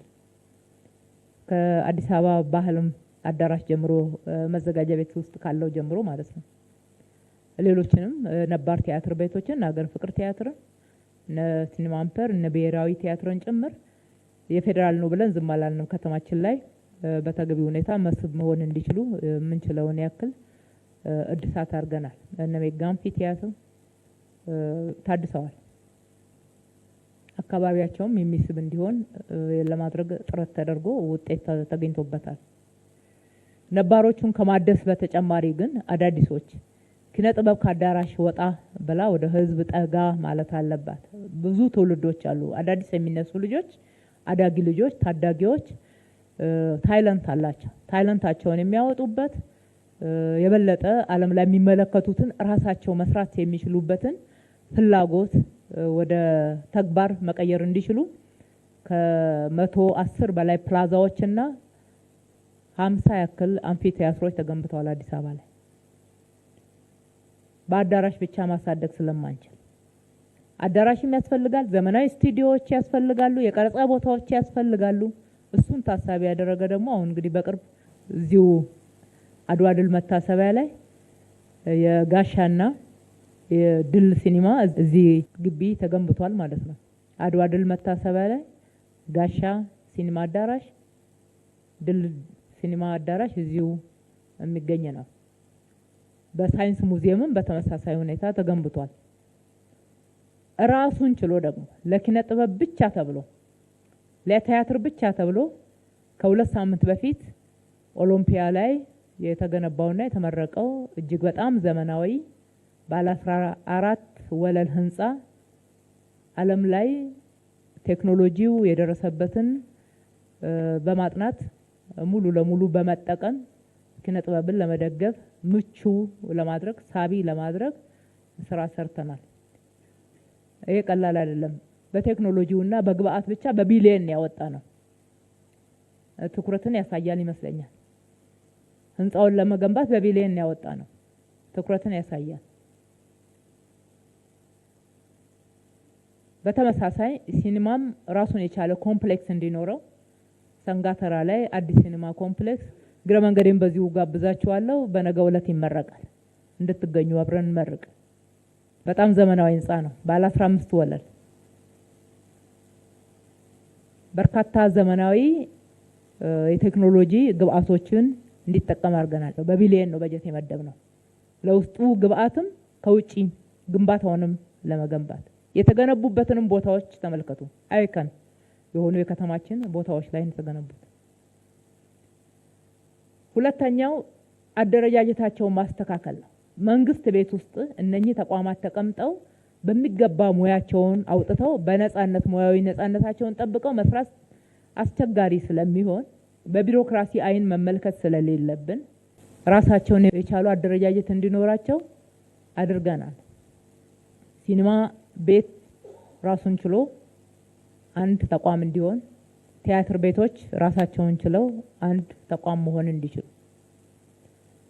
የሙያዊ ነፃነታቸው ጠብቀው የበለጠ ራሳቸውን ማሳደግ እንዲችሉ እድል የሚፈጥር ነው። በአሰራርም ጭምር ተደግፈዋል።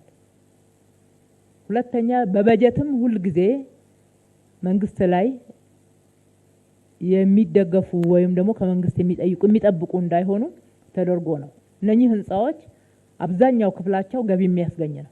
እነሱ ከሚጠቀሙበት ተጨማሪ ያለው ደግሞ ገቢ ማስገኛ እንዲሆናቸውና ቋሚ ገቢ ማግኘት እንዲችሉ የሚያደርግ ነው። ከዛው ደግሞ በሚሰሩት የኪነ ጥበብ ውጤት ናሬሽንን ከማስተካከል ከመገንባት በተጨማሪ የወል ትርክቶቻችንን ብሔራዊነትን ከመገንባት የህዝብን አንድነት የህዝብን እሴት ባህሎቻችንን በዛ ውስጥ ያለውን አንድነት ቅድም ስናደንቃቸው የነበሩ የህዝብ እሴቶችና ትውፊቶችን ለዓለም ከማስተዋወቅ በተጨማሪ ራሳቸውም ደግሞ ከዓለም ጋራ ተወዳዳሪ ሆነው የእነሱንም ገቢ ማሳደግ የሚችል የሀገርንም ገቢ ማሳደግ የሚችል የቱሪስት መታሰቢያ መሆን እንድንችል የሚያደርግ ስራ ይሰራሉ ብለን እንጠብቃለን። በዚህ በኩል ከያንያን የኪነ ጥበብ ባለሙያዎች ደግሞ ራሳቸውን ማሳደግ፣ ቤቱን በሚገባ መጠቀም፣ ቴክኖሎጂውን በሚገባ መጠቀም ዓለም ከደረሰበት የሙያ ስታንዳርድ አንጻር ራሳቸውን መቃኘት፣ በተለይ ደግሞ ወጣቱ መውጣት አለበት።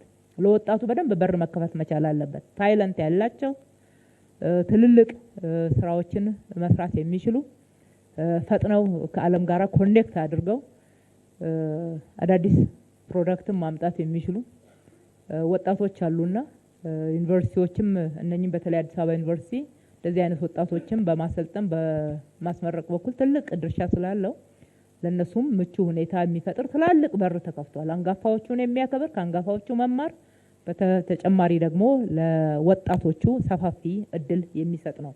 ስለዚህ ትኩረት ሰጥተናል ለማለት ነው። ትኩረት ሰጥተን እነኚህን እየሰራን ነው። ከዚህ በኋላ ደግሞ በኮንቴንት እየገመገምን ድጋፍ የምናደርግ ያጠራቸውን ወይም ደግሞ ያነሳቸውን የምንደግፍ ነው የሚሆነው። በመጨረሻ ከኮሪደር ልማት ጋራ የተነሳ ስራ በተመለከተ የተወሰኑ ማብራሪያዎችን ለመስጠት አንደኛ የኮሪደር ልማትን ከማስፋት አንጻር ልማቱ ያልደረሰባቸው ማህበረሰብ ክፍሎች ጥያቄ ያነሳሉ ተብሎ የተነሳው ትክክል ነው። እኛ ጋም ጥያቄ የሚመጣባቸው አካባቢዎች ያሉ በተለይ ከኮልፌ ክፍለ ከተማ ይመስለኛል እኛ ጋር ከሚቀርበው ጥያቄ አንጻር ልክ ነው። በየአካባቢው ከተማችንን የማደስ ከተማችንን የማዘመን ከተማችንን የማጽዳት መሰረተ ልማቶችን ለህዝብ ተደራሽ የማድረግ ስራ ሁሉም የከተማችን አካባቢዎች ላይ በጣም ያስፈልጋሉ። የተጀመሩት ስራዎች እና የተገኙት ውጤቶች ከከተማችን ስፋት አንጻር ገና ነው። ገና ከዚህ በላይ መስራት ይገባናል።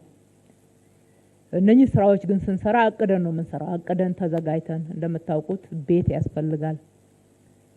ለመሰረተ ልማቶቹ የበጀት ዝግጅት ያስፈልጋል። በጀቶቻችን ላይ ቅደም ተከተል ማስያዝ ግድ ይለናል።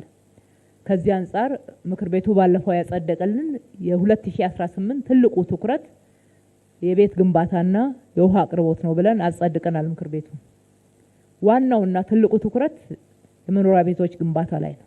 በመቶ ሺዎች ጀምረናል። ለምክር ቤቱ መረጃ ይሆን ዘንድ ለማለት ነው። ይሄ እንደተጠበቀ ሆኖ ደግሞ የተወሰኑ መንገዶች ስታንዳርዳቸው መጠበቅ ያለባቸው የትራፊክ ፍሰቱን ለማስተካከል የሚችሉ ታቅደው ቅድሚያ ተሰጥቷቸው መሰራት ያለባቸው ህዝብ የጠየቃቸው መንገዶች አሉ። እነሱም መንገዶች ስንሰራ የኮሪደር ልማት ስታንዳርድን ነው የምንተገብረው። በአዳዲስ መንገዶቻችን ላይ የሳይክል መንገድ በሚያስፈልግበት ቦታ የሳይክል መንገድ፣ የእግረኛ መንገድ መስፋት፣ ተሽከርካሪ መንገዶች ስፋታቸውን ጠብቀው ለዛሬው ችግር ማስተንፈሻ ብቻ ሳይሆን ከዘላቂ ልማታችን አንጻር ግብአትን የሚያመጡ ሆነው እንዲገነቡ እናደርጋለን። ሁሉም ባንዴ ግን መጀመር አንችልም። አሁን አጥንተን የጨረስነው ከኡራኤል ወደ ቦሌ ብራስ ወደ ቦሌ ቪአይፒ ኮኔክት የሚያደርገው ነው። እሱ እየተሰራ ነው ያለው። በፍጥነት ካልሰራን ደግሞ እንደምታውቁት ቢዝነስ ላይ ተጽዕኖ ያሳድራል። በአካባቢው ላይ የተወሰነ የትራፊክ ፍሰቱን ጫና እንዲፈጥር ያደርገዋልና በጣም በፍጥነት የጀመርነውን እየጨረስን ነው። አዳዲስ የምንጀምረው በዚህ አመት ኮሪደር ብለን እንደ ኮሪደር እንደ አዲስ የምንጀምረው አይኖረንም።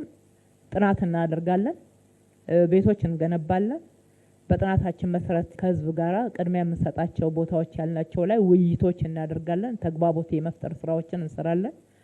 ከመንገድ ግንባታ ግን የታቀዱ ቦታዎች ስላሉ ቀድሞውም የታቀዱ እናንተም በጥያቄ ስታመላልሷቸው የነበሩ ቦታዎች እና የተጀመሩ መንገዶች የተጀመሩ እዛም እዚህም ከኮንትራክተሮች ጋራ የቆዩ ከመሆናቸውና ከልማት ተነሺዎች ጋራ አስቀድሞ አንዳንድ ችግሮች ገጥሟቸው የነበሩ ቦታዎች በራስ ኃይል ገብተን መስራት እየተገደድን ነው። ምክንያቱም የቆዩ ከመሆናቸው የተነሳ ተደጋጋሚ የዋጋ ማሻሻያ ይቀርባል። እኛ ደግሞ አሁን ከምንሰራው አንጻር አዋጭ አለመሆኑን አጥንተናል። ለማቋረጥ ስንሄድ ወደ ኢንተርናሽናል ክሌም እየሄዱ ናቸው። ቀድሞ እንግዲህ በጣም ኳሊቲ እና ጥራት ያለው መንገድ የሚገነቡት በብዛት የውጭ ናቸው ተብሎ ይገመታል መሰለኝ። ቀድሞ የተጀመሩ መንገዶች በአብዛኛዎቹ የውጭ ድርጅቶች ናቸው። በዓለም አቀፍ ደረጃ አንዳንዶቹ ክስ አቅርበውበት ነበር። ከነሱ ጋራ በተቻለ መጠን ክርክሩ ብዙ የሚያዋጣ ነው ስላላገኘ ነው በድርድር ወደ ስምምነት መተን ውል እንዲቋረጥ አድርገን በራሳችን ኃይል የአዲስ አበባ መንገዶች ባለስልጣን እንዲገነባ የማድረግ ስራ ይሰራ ነው። እነሱን ስንገነባ የኮሪደር ስታንዳርድን አስጠብቀን አሚኒቲዎች እንዲሟሉለት አድርገን የምንሰራው ነው የሚሆነው። የተሰሩ መሰረተ ልማቶችን መጠበቅ፣ መጠቀም ከዛ ጋራ ከአጠቃቀም አንጻር ያለው የአጠቃቀም ባህል እንዴት እየተሰራበት ነው? ህግና ስርዓት ሳያስፈልገውም ወይ ለማስተዳደር ተብሎ የተነሳው ትክክል ነው። የተሰሩ ስራዎች ከሀገራችን ከነበረችበት አንጻር ዓለም አቀፍ ተቋማት፣ አስተያየት ሰጪዎች፣ ሚዲያዎች የሚሰጡት አስተያየት ተከበሩ ዶክተር አለማየሁ እንዳነሱት እኛም አንዳንድ ጊዜ ያስደነግጠናል። በዚህ ልክ ነው እንዴ ብለን የምናይበት ጊዜ አለ። እንደገና ተመልሰን የምናይበት ያ ክትትላችንን ጭምር ጠበቅ እንድናደርግም፣ ሁለተኛ ነገር ደግሞ የተሰሩ ስራዎች በተገቢው ስራ ላይ እንዲውሉ የማድረግ እንደዚህ አይነት ስራዎችን በምንሰራበት ሰዓት ለሀገራችን ያለውንም አስተዋጽኦ ተገቢውን ትርጉምና ክብር እንዲያገኙ የማድረግ ስራ ላይ ትኩረት አድርገን እንሰራለን። እውነቱን ለመናገር ከነበርንበት የጽዳት መሰረተ ልማቶች አጠቃቀም ስርዓት አንጻር ስናየው ሺፍት ነው ያለው። መሻሻል ብቻ ብዬ አልገልጸውም። እኔ ትልቅ ለውጥ አለ። የተሟላ አይደለም፣ ትልቅ ለውጥ አለ። አንዱ ቅድም አብዛኛዎቻችሁ ስመሰክሩ እንደነበረው በዓላቱ ላይ አየን አይደለም። እዚህ ከተማ ላይ የሚጠቀምበት የኔ የሚለው ማህበረሰብ አይደለም በእንግድነት የመጣው እንኳን እንዴት መሰረተ ልማቶቹን ሳስቶ እንደሚጠብቅ አይተናል። ሁለተኛ በጸዱና በቂ ተጨማሪ መጠቀሚያዎች ያሏቸው አካባቢዎች ላይ ትልልቅ ለውጥ አለ። አልፎ አልፎ የሚያጠፋ ያጋጥማቸዋል። ጥቅሉን ስናወራ ግን ለውጥ አለ። በሁሉም ቦታዎች ላይ የቆሻሻ መጣያ ደስትቢኖች አሉ። ደስትቢን ይጠቀማል። መጸዳጃ ቤቶች አሉ። መጸዳጃ ቤቶች ይጠቀማል። ያልከፈትናቸው መጸዳጃ ቤቶች ላይ ቅሬታ ያቀርባል። ለምንድነው የማይከፈቱት? የሚያጠፉ ሲያይ ጥቆማ ይሰጣል፣ ያስይዛል፣ ያስቀጣል ራሱ ማህበረሰቡ። ይሄ እኮ ትልቅ ለውጥ ነው። በጣም ትልቅ ለውጥ ነው። እንደውም በጣም እንድንሰራ የሚያበረታታን አቅም የሚሆነን ይሄ የህዝቡ ለውጥ ነው። ሁለተኛ ከብክለት ጋራ ተያይዞ ያለው ነው። ይሄም ጭምር ህግ አለው። ህግ አውጥተናል። ቀድሞም ነበረ እኮ ህግ ቀድሞም ነበረው፣ ግን የአሁኑን አዳዲስ መሰረተ ልማቶችን ስለጨመርን እነሱን ታሳቢ ያደረገ ደንብ አውጥተናል። ከአካባቢ ጥበቃ ጋራ ተያይዞ ከወንዞች ብክለት ጋራ ተያይዞ የተሰሩ ስራዎች መቼም የአዲስ አበባ ወንዞች ትንሳኤን የሆነላቸው ሞተው ነበር፣ አሁን እየዳኑ ነው። ሞተውም ይገሉ ነበር። ብዙ በጤና ጠንቅ ህይወታቸው የሚያልፉ ሰዎች እንግዲህ ቤት ይቁጠረው። እነ ዶክተር ዮሐንስ መረጃው በመጠኑ አላቸው ብለን እናስባለን፣ ሲሰጡንም ስለነበረ። በተጨማሪ በጎርፍ ምክንያት በየክረምቱ የሚጠቃው ህዝብም እንደዚሁ ቀላል አልነበረም። በእሳት አደጋም በተመሳሳይ ሁኔታ እዛ አካባቢ ትንሽ ከከተማው ፕላን ውጪ የተገነቡ ከመሆናቸው አንፃር ለነኚህ ሁሉ ይዳረጉ ነበር። ከሁሉ በላይ ግን ወንዞቹን የገደለው ከየመስሪያ ቤቱ ከየጤና ተቋሙ ስለ ጤና የሚያስተምረው ጤና ተቋም ማለት ነው፣ ከየዩኒቨርሲቲው ስለ ንጽህና የሚያስተምረን የሚነግረን ተቋም፣ መቆጣጠር ከሚገባው የመንግስት መስሪያ ቤት፣ ከየግለሰብ ቤቱ የሚወጣው ፈሳሽ ልክ እንደ ህግ የተፈቀደ ያክል ወደ አዲስ አበባ ወንዞች ነው የሚለቀቀው። ብዝሃ ህይወት ሲሞቱ ያው ታውቃላችሁ፣ ወንዙ አብሮ ይሞታል፣ ውሃው ይሞታል። አሁን አንደኛ ካችመንቱን የመመለስ ስራ እየሰራን ያለ ነው። ወንዞቹን የማዳን ብቻ ሳይሆን አካባቢው ለሰው በለጠ ምቹ ወክ የሚደረግበት፣ ሳይክል የሚነዳበት፣ ሰው የሚዝናናበት፣ ከዛም አልፎ አንዳንድ ግድቦችን ጨምረን ሌሎች ከተሞች ላይ የምናየውን የጀልባ አገልግሎት ጭምር መስጠት የምንችልበትን ትልልቅ መሰረተ ልማት ነው የገነባን ያለ ነው። ትልቅ አሻራ ነው። እዚህም መዛም ኮሪደር ልማት ብለን በየመንገዱ ከገነባ ነው በላይ መሰረታዊ የምንለው ትልቁ ለውጥ ወንዞች ላይ ያመጣነው ለውጥ ነው። አሁን የተጀመሩ 7 ወንዞች ናቸው። 45 ኪሎ ሜትር ነው። እንደው ይሄንን የራስ አቅም የኢትዮጵያ ልጆች የሰሩትን ስራ ምክር ቤቱ ተገቢውን ክብር እንዲሰጠው ወንዞች ላይ ክቡር ጠቅላይ ሚኒስትራችን ወደ ስልጣን ሲመጡ ለአዲስ አበባን እንደ ስሟ ውብ አበባ እናደርጋታለን ሲሉ የመጀመሪያው ቪዥናቸውን የአዲስ አበባ ወንዞች ሸገር ቢዩቲፊኬሽን በሚለው ፕሮግራም ይፋ ያደረጉት እንደነበር ታስታውሳላችሁ። ከሀገራት ኤድ ለምነው እርዳታ ለምነው አግኝተው እዚህ አፍንጮ በር አካባቢ አስጀምረው ነበር። እስከ ፒያሳ ባለው 1-2 ኪሎ ሜትር የሚሸፍን ማለት ነው። በአጠቃላይ ስምምነቱ ወደ 11 ኪሎ ሜትር የሚሸፍን እንዲሰራ ነው። በአምስት ዓመት ውስጥ የተሰራው 2 ኪሎ ሜትር ነው። 2012 ነው የተጀመረው። 2017 ሁለተኛው ኮሪደር ታውጆ እስከምንገባበት ድረስ እነሱ እጅ ነበር የነበረው። 2 ኪሎ ሜትር ነው።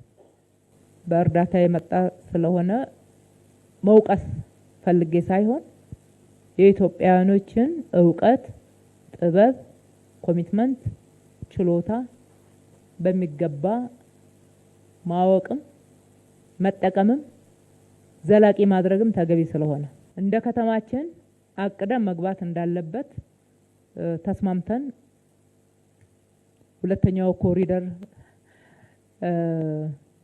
ክቡር ጠቅላይ ሚኒስትራችን ይህንን እንደ ኮሪደር እንድንይዘው እነኚህ ሰዎች ብዙም ይዘውን እየሄዱ አይደለምና ባለቤቱ ሊይዘው እንደሚገባ ተስማምተን ስንጀምረው ያለማጋነን 45 ኪሎ ሜትር በ8 ወራት ነው የተሰራው።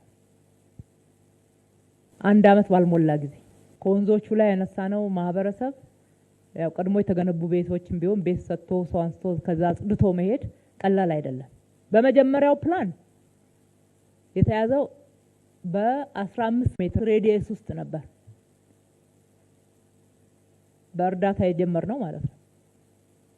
2 ኪሎ ሜትር እንኳን መሙላት አቅቶን 5 ዓመት የፈጀው። እኛም በደንብ ስራው ገብቶን በዛ ጊዜ አልደግፍናቸው ሊሆን ይችላል።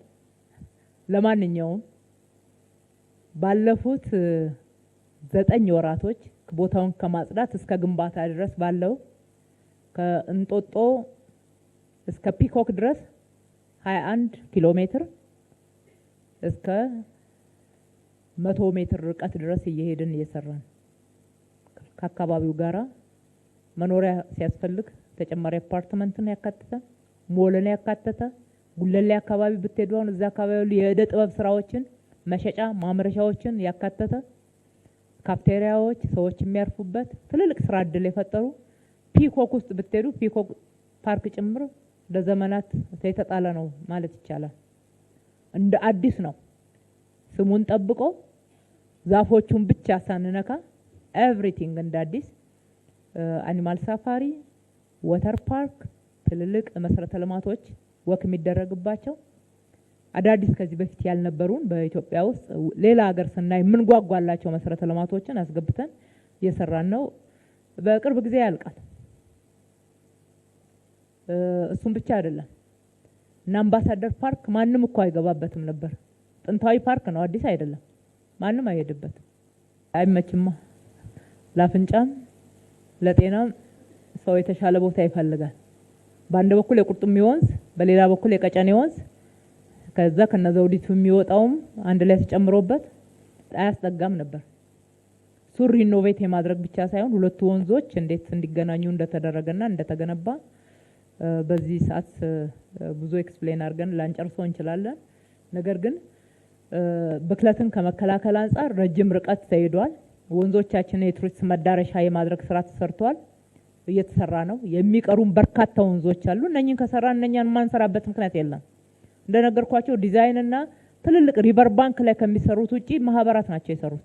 ዲዛይን ላይ ክላሪቲ ፈጥረን ጥሩ ኮንሰልታንቶችና የኛም ያመራሩ የቅርብ ክትትልና ድጋፍ ተደርጎላቸው ማህበራት ናቸው 70 እጁን የሰሩት። በርካታ የተባበሩ የኛው ደግሞ ፓርትነሮች አሉ፣ የኢትዮጵያውያን ማለት ነው ባለሀብቶች አብረውን ሰርተዋል። እነሱንም እናመሰግናለን። ዶክተር አለማየሁ ካነሱ ጥያቄ አንጻር ህግ አውጥተናል። ያወጣነው ህግ ብክለትን መከላከል የሚያስችል ህግ ነው። ይህንን አጠቃላይ ማህበረሰቡ ላይ የታየውን ለውጥ ጆይን ያላደረጉ ወይም ደግሞ በዛ ደረጃ ያልተቀየሩ ወይም ደግሞ እየለማ ያለው የሌላ ሀገር ከተማ ይመስል ብዙም የማይመቻቸው አንዳንዶች እነሱንም ታሳቢ ያደረገ የለማው የህዝብ መሰረተ ልማት ነው፣ መጠበቅ አለበት። በተገቢው ጥቅም ላይ መዋል ስላለበት ጥብቅ ህግን ያወጣ ነው። በሌላው በኩል ደግሞ ተቋም አቋቁመናል። የኮሪደር ልማት አስተዳደር ትልቅ ኢንቨስት ያደረግንበት ስራ የሰራንበት የደከምንበት ስለሆነ ለትውልድ እንዲሸጋገር እንፈልጋለን። ስርዓት ይቀያየራል፣ ፖለቲካ ስርዓት ይቀያየራል። ነገር ግን ደግሞ ከተማችን ዘላቂ ናት። ለሁሉም የለማ ይሻላል፣ የለማ የተቀየረ ይሻላልና ማልማት መቀየር ደግሞ ለህዝብ ነው፣ ለትውልድ ነው። አትሊስት ለልጆቻችን ብለን እንኳን ማሰብ ይገባል። ስንሰራ እነኚህን መሰረተ ልማቶች መጠቀም ላይ ጥፋት ሲደርስ ሲሪየስ የሆኑ ቅጣቶች እንጥላለን። ይሄ ይቀጥላል ተጠናክሮ። አሁን በተለይ መስሪያ ቤቱ ከተቋቋመ በኋላ የአረንጓዴ ልማት ቢሮን፣ የአካባቢ ጥበቃ ባለስልጣንን፣ የውሃና ፍሳሽ ባለስልጣንን በርካታ ባለድርሻ አካላትን ባካተተ መንገድ በተደራጀ መንገድ ተቋማቱ በጋራ የሚሰሩበት የአሰራር ስርዓትም በዚሁ ልክ ተዘርግቷል ማለት ነው። ሁሉም ኃላፊነቱን መወጣቱን እንደተጠበቀ ሆነው በጋራ ደግሞ የሚሰሩትን ተጠናክሮ ይቀጥላል። አዳዲስ ወንዞች ማልማታችን አይቋረጥም። በዚህ አመትም ይቀጥላል እሱ አዳዲስ ወንዝ። ምክንያቱም ከዛ የሚወጣው ፍሳሽ አንደኛ የከተማውን ነዋሪ የሚበክል ጤናን የሚጎዳ ነው። ሁለተኛ ነገር ደግሞ የአካባቢው ለብዙ ልማት መዋል እየቻለ በዚህ ሁኔታ መባከንም ስለሌለበት እሱ የሚቀጥል ነው የሚሆነው። ገበያችንንም ያሳድጋል፣ ቱሪዝምን ያሳድጋል፣ የሀገርንም ክብር ከፍ ያደርጋል። በዛ ደረጃ ታሳቢ አድርገን ነው እየሰራን ያለ ነው። የተከበራችሁ የምክር ቤት አባላት እነኚህን ለመረጠን ማህበረሰብ የከተማ አስተዳደሩን አስፈጻሚ ጥሪ መጠበቅ አያስፈልግም።